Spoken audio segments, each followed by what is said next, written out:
와, 여기는 임대료가 평당 15만 원인데 여기도 못돼도 14만 원은 낼 거야. 이 임대료까지도 1대1 비교를 해요. 얘랑 얘는 다른데.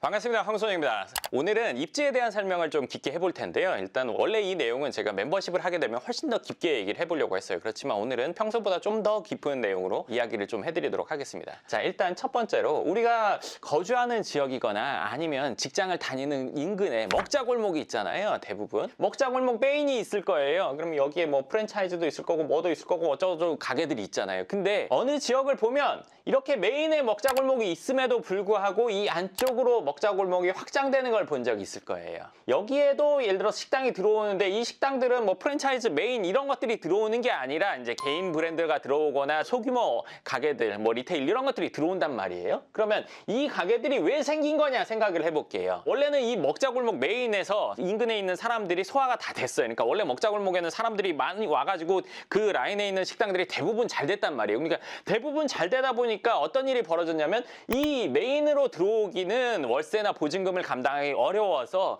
월세나 보증금이 좀 싼 지역을 찾는 분들이 생긴단 말이에요. 그러면 이 안쪽으로 들어오게 되는데 이쪽으로 들어온 이유 중에 하나는 우리나라 자영업 비중이 상당히 높잖아요. 그러면서 자기 예산에 맞게 위치를 잡다 보니까 이런 데 안쪽까지 들어왔단 말이에요. 그럼 이렇게 상권이 점점 발전했다고 볼 수도 있는 거고 내지는 상권이 커졌다고 볼 수도 있단 말이에요. 그러면 이렇게 되는 현상들이 지금 뭐에서 일어나냐면 근생 건물에서 벌어지고 있어요.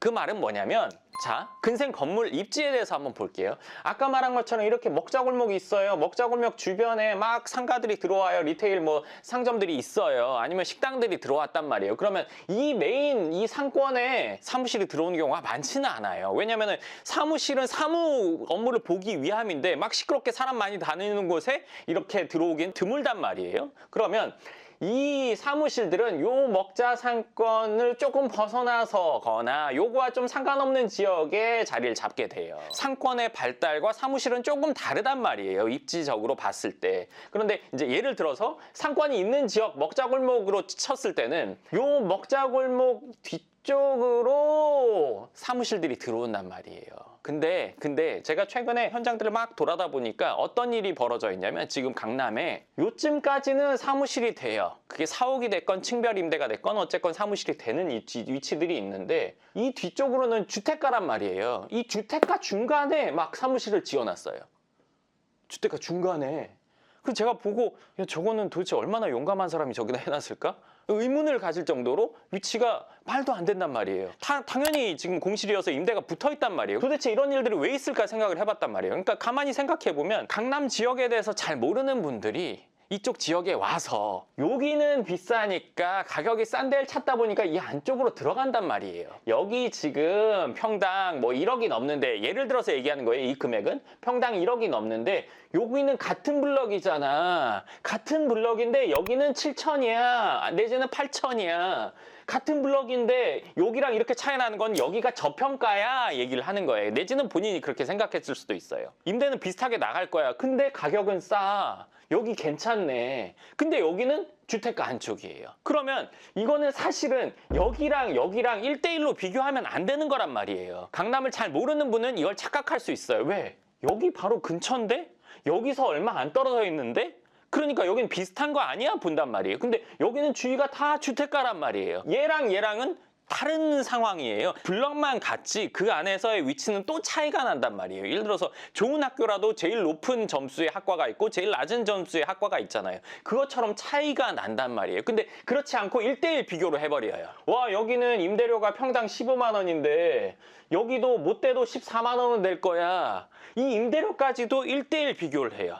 얘랑 얘는 다른데 여기에 이런 것들을 지어놓은 게 과연 임대가 잘 될까? 저는 다니면서 보니까 다 지어져 있는 것들도 있고 현재 짓는 것들도 있단 말이에요. 그거는 많이 힘들 것 같다는 생각을 했어요. 왜냐하면 얘랑 얘는 달라요. 엄연히 다르단 말이에요. 그러니까 여기에 지어진 오피스 건물들이 아주 힘든 상황이 올 것 같아요. 힘들다는 거는 뭐 일단 임대가 안 된다는 거잖아요. 그리고 이 안쪽이 임대가 될 요건도 있어요. 특수한 요건이 있어야 되는데 제가 생각하는 요건이 맞춰진다면 임대가 될 건데 그런 요건을 맞춰서 지은 건물들이 없더라는 거예요. 그러니까 이 건물들의 임대 가격이 내가 애초에 생각했던 것이랑은 차이가 많이 날 거예요. 여기 메인이 100이다 임대료가. 근데 여기는 그러면 예를 들어서 뭐 80에서 뭐 90이 되겠다 생각할 수 있는데 이거보다는 훨씬 더 떨어져야 여긴 임대가 될 거예요. 왜냐? 이 정도까지 안쪽으로 들어가서 임대가 되려면 몇 가지 요건이 맞춰져야 된다고 보거든요. 그 요건이 뭐냐면 첫 번째로는 주차가 많이 원활해야 돼요. 법정 주차 대수보다 더 많아야 돼요. 이 안쪽으로까지 들어오려면 메리트가 있어야 될 거 아니에요. 내가 사옥을 사 혹은 내가 사옥을 임대해서 써. 이런 것들 대부분 지어놓은 거 보니까 층별 임대를 하려고 한 게 아니란 말이에요. 그러니까 사옥을 통으로 쓰거나 사거나 하는 거에 메리트가 있는 정도가 되려면 이 안에 있으면 주차가 잘 돼야 돼요. 근데 그게 아니라 대부분 다 법정 주차 대수 만들어 놨단 말이에요. 그럼 법정 주차 대수를 만들어 놓으면 그 주차가 그렇게 원활하지 않단 말이에요. 그러니까 1층을 죽이더라도 주차 대수가 넉넉하게 하면 안에 들어올 의미가 있어요. 근데 그 정도는 아니더라고요. 이 안쪽에 있으면서 주차 메리트가 없어요. 그럼 이건 임대 나가기 힘들어요. 그러니까 적어도 안쪽에 있으려면 주차 메리트가 있어야 된다는 거. 그리고 두 번째는 뭐냐면 건물 자체가 특색이 있어야 돼요. 특색 있다는 건 뭐냐면 보통 용적률 건폐율 따져가지고 그냥 딱 사각으로 해놓은 이런 게 아니라 겉에만 모양을 내놓은 게 아니라 내부 구조나 이런 것들이 특색이 있어야 돼요. 뭐 엔터에서 쓰기 좋다든지 아니면 어떤 특정 업종에서 쓰기 좋다든지 물론 그것도 그 블럭 안에 그런 업종이 들어올 정도의 위치가 돼야 돼요. 그게 맞는 상황에서 특색 있는 구조 그리고 특색 있는 인테리어, 아웃테리어가 맞춰지면 임대가 될 수 있어요. 이게 두 번째 요건이에요. 세 번째 요건은 뭐냐면 안쪽에 있으면서도 규모가 작지 않고 커야 돼요. 안에 있더라도 주차 대수도 넉넉하고 크기가 크면 그거는 안에 들어올 메리트가 또 있단 말이에요. 왜냐하면 메인 사무실 라인에 있는 사무실보다 크기는 훨씬 더 큰데 임대료는 비슷하다. 이러면은 그 안에 들어갈 의미가 있단 말이에요. 그 세 가지 중에 아무것도 해당이 안 되면 이 안에 있는 건물들은 임대되기가 많이 어려울 거예요. 처음 본 사람은 여기나 별 차이 없게 보겠지만 임대를 구하는 사람 내지는 이쪽에서 사업을 하는 사람들의 눈으로 보면은 여기까지 들어왔을 때는 뭔가 메리트가 있어야 되는데 앞에 있는 것이나 별 차이가 없어. 그리고 임대료도 큰 차이도 안 나. 그러면 이 안에 들어갈 이유가 없단 말이에요. 그러니까 지금 이런 건물을 하고 있는 분이라면 깊게 한번 생각해 봐야 돼요. 그리고 내가 이 지역을 잘 모른다고 생각하시면 잘 아는 사람에게 물어봐야 된단 말이에요. 그러니까 그 잘 아는 사람이 객관적으로 판단해 줄 수 있는 사람이어야 돼요. 그렇기 때문에 건물을 우리가 뭔가 한다고 하면 내 건물을 쓰려는 사람들의 수요에 맞는 위치냐 그리고 수요에 맞는 구조냐 수요에 맞는 인테리어 아웃테리어를 갖고 있냐 이게 다 맞춰져야지 그냥 강남에만 있으니까 무조건 좋을 거야 이렇게 따지긴 어려워요. 그러니까 이런 건물들은 시간이 지나면 임대료도 분명히 떨어질 거고 매매가도 더 떨어질 수 있다고 저는 생각을 해요. 이거를 선별해서 선택해야 되는 거지 무조건 강남에 있으니까 괜찮아 라고 보기는 어려울 것 같습니다. 근데 제가 끝으로 하나 더 얘기를 해드린다면 이 안쪽에 공급이 많이 되면 그래도 사무실 공급이 많아지니까 앞에 있는 이 사무실 오피스의 임대료도 떨어질 거 아니냐. 근데 이건 어려운 게 C급은 사실 C급끼리의 경쟁, B급은 B급끼리의 경쟁, A급은 A급끼리의 경쟁이 되지 A급이 C급과 경쟁하는 일은 사실 있기가 어렵습니다. 그 급에 따른 경쟁이 있는 거지 모든 급이 똑같은 여건으로 경쟁되지는 않습니다. 더 간단하게 예를 들어드린다면 테헤란로 대로변에 있는 건물들과 뒤에 있는 건물들과 임대료 경쟁을 하지 않는단 말이에요. 이거는 완전 다른 시장이잖아요. 같은 오피스라고 하더라도. 그러니까 얘들은 얘들끼리 경쟁하고 여기에 들어오는 거는 뭐 대기업이라든지 아니 글로벌 기업이라든지 이런 회사들이 들어오기 때문에 여기까지 경쟁이고 요거보다 바로 뒤에 있는 거는 여기에 협력사들이 들어오는 거고 요거보다 뒤는 요거보다 좀 작은 회사들이 들어오는 거기 때문에 이 시장 자체가 서로 다르다 이렇게 생각하시면 좋을 것 같습니다.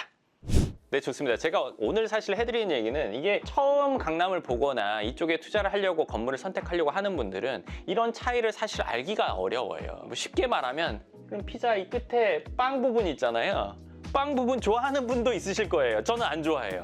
그러면 보면 여기 경계가 딱 있으니까 여기는 피자 맛있는데 여기는 빵 부분 이거 알잖아요. 그쵸? 같은 피자인데도 차이가 나잖아요. 한 판에서도. 강남도 마찬가지란 말이에요. 여기에 핵심인 데가 있고 같은 블럭에서도 내가 투자하기가 좀 아닌 부분이 있는데 여기도 붙어 있으니까 괜찮지 않아? 이렇게 생각할 수 있단 말이에요. 부동산에서 보면 예를 들어 지역을 놓고 보면 그 지역을 잘 모르면 제가 오늘 말한 이 차이는 알기가 사실 좀 어려워요. 분명히 이거는 차이가 날 거고 지금 이미 제가 보니까 지어놓고 임대가 오랫동안 안 나가는 것들이 종종 보이더라고요. 그러니까 모르는 입장에서는 그런 상황에 빠질 수 있으니까 오늘 제가 해드린 얘기를 듣고 한번 잘 냉정하게 판단해 보시면 좋을 것 같습니다. 네, 그럼 오늘 영상 여기까지 하고 다음 시간에 또 뵙도록 하겠습니다. 감사합니다.